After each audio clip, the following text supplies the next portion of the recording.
American businessman. He's founder of 318 Partners. It's a ministry devoted to rescuing North Korean refugees, especially trafficked women, sharing the gospel. He has written a book along with Carl Herzig. There's your difficult name.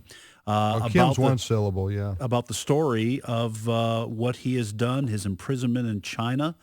The book is called The Fearless Passage of Stephen Kim, K-I-M. Stephen, welcome to the program.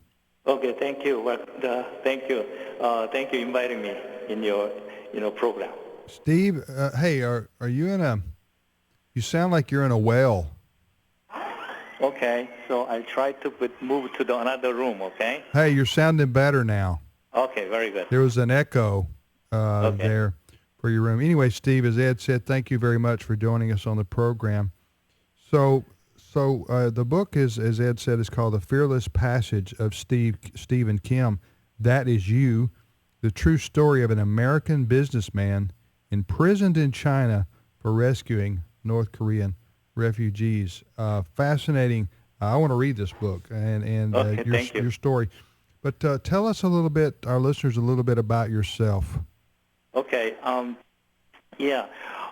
I went to China for the business in 1987, and when I stayed there after about 12 years, then in 1999, I learned about all the problems occurring in North Korea. Then all of a sudden, North Korean people came to visit the church where I am attending, so that when I saw them, I couldn't stop but had to help them.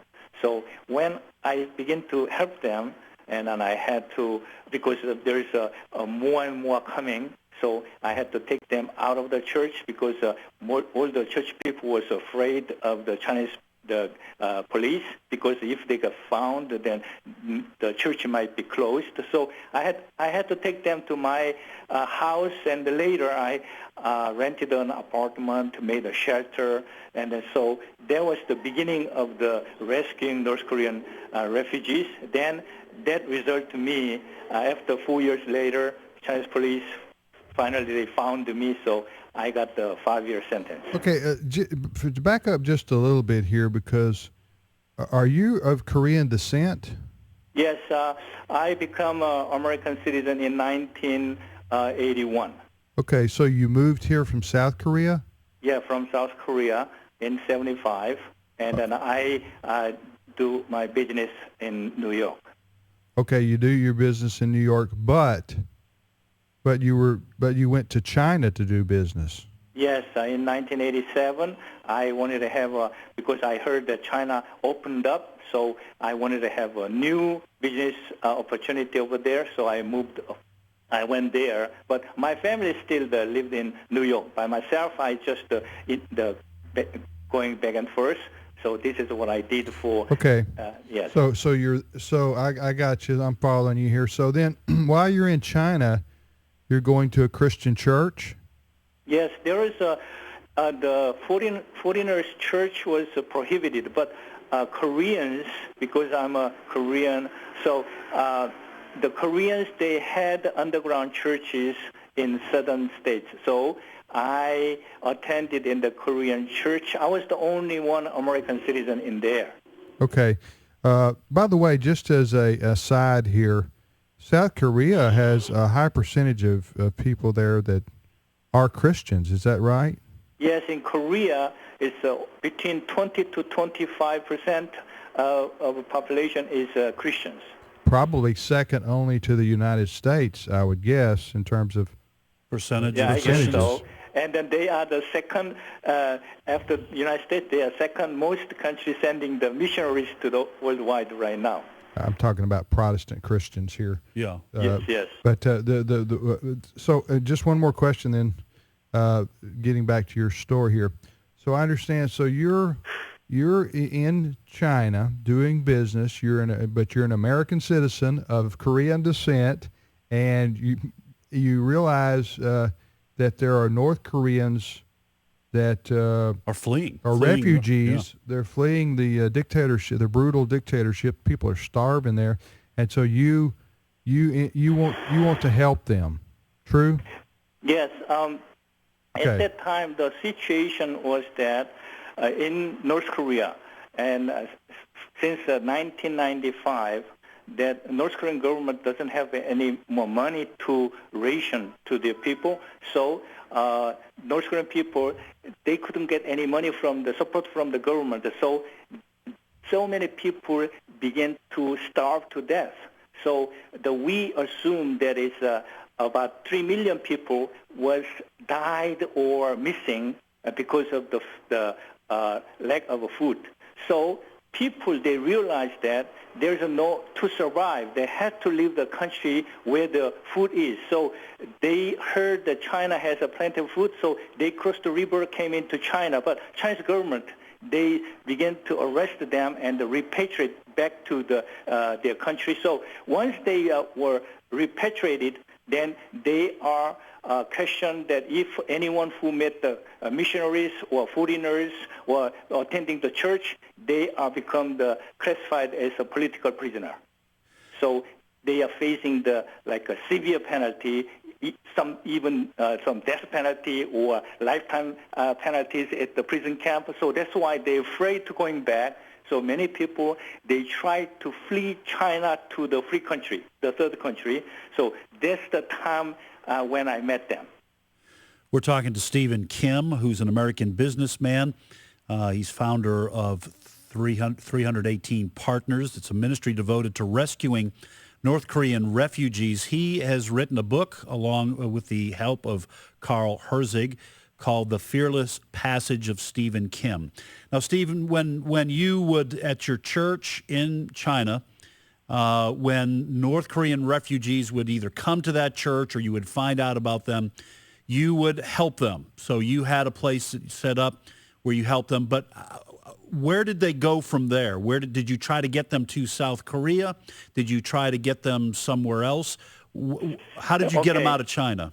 Okay, I thought that they come out of, left their country because of Hungary, so I want to find a job for them. So I want them to make money to go back to their hometown, but all the people, they fear to going back, so that's why they asked me to take them to South Korea. But as a businessman, I didn't know how to take them back. But one day, my church pastor told me that they are going to South Korea through Vietnam. So I felt that, wow, if I go to Vietnam, I may find the way out.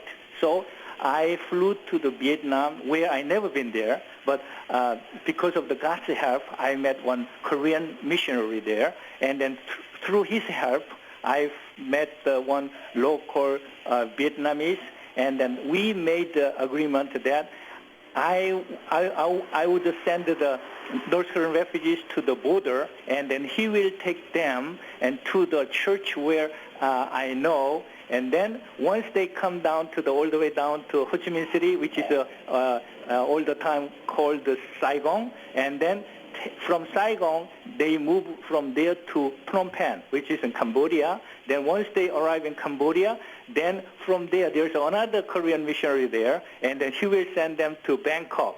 And then from Bangkok, by the air, go to South Korea. So this was the underground train road. This is what we set up. So what happened, though, was that the Chinese government found out you were doing this, and you had broken a criminal law in China, and it's Article 318, which is one of the ways that you got the name of your ministry. And so you were sentenced to 5 years in prison, which you're an American citizen, you are you're Korean, and you are arrested by the Chinese for doing this, for getting people, refugees, into South Korea through this long route that you are talking about. And so you were sentenced to 5 years in prison. Why don't you pick up the story there?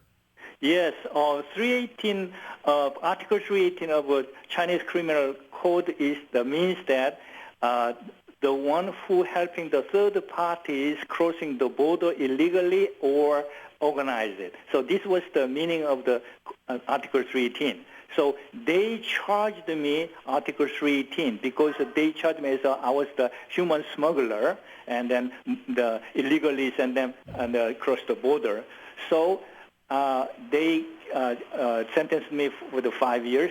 So I spent my time, prison time, in the 3 different prisons in China, in the Yanji, Changchun, and Beijing. So I spent there exactly 4 years over there. But I want to share with you the why that the title of the book is a Fearless Passage is that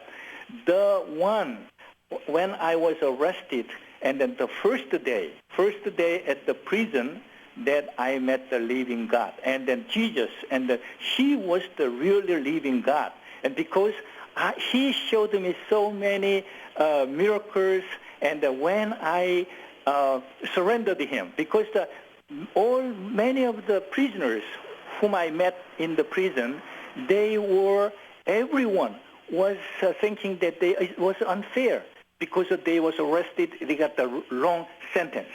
But when I was arrested, I felt, this must be the God is arresting me because I was sinner. So then I realized that I was a real sinner, and then I had to surrender to the Lord. Yes, Lord, I'm a sinner. So do whatever you please to do. So I surrendered whole thing to Him, and then I didn't know what to do.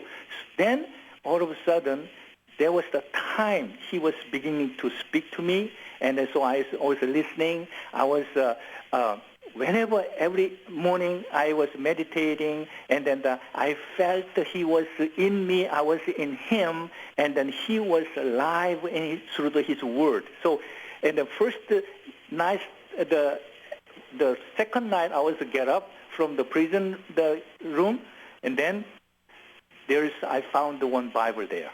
And then because we were not supposed to bring anything into the prison cell, but all of a sudden I was longing to have a Bible. If I have a Bible, then I could read it so I could know Him more. Then next morning, early in the morning when I got up, in front of my head, there is a real Bible there, which is a Korean Bible. So, and then I heard another voice that if I want to go home, I must read the Bible at least 10 times. So since that day, and to go home, I had to finish reading Bible at least 10 times. Then I began to read, but in the prison, we were not allowed to read the Bible.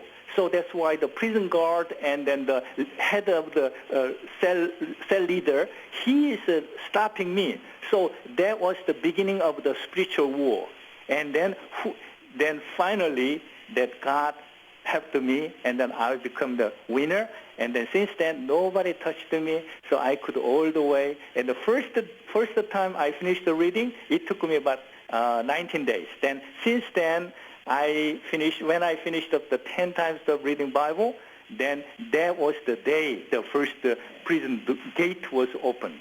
Like it's something like Paul, Paul he experienced, and Paul was imprisoned as a Roman citizen, but God sent me into the prison as an American citizen. So that was the good thing. That is because I'm an American citizen, they couldn't touch my physical body, because that they don't want to make any trouble with the diplomatic problems against the USA. So that's why anyone couldn't touch me. But other than me, like other nationality prisoners, they were beaten up. But me, God protected me. So every day, 24 hours in the prison life, that was I can say it was a heaven.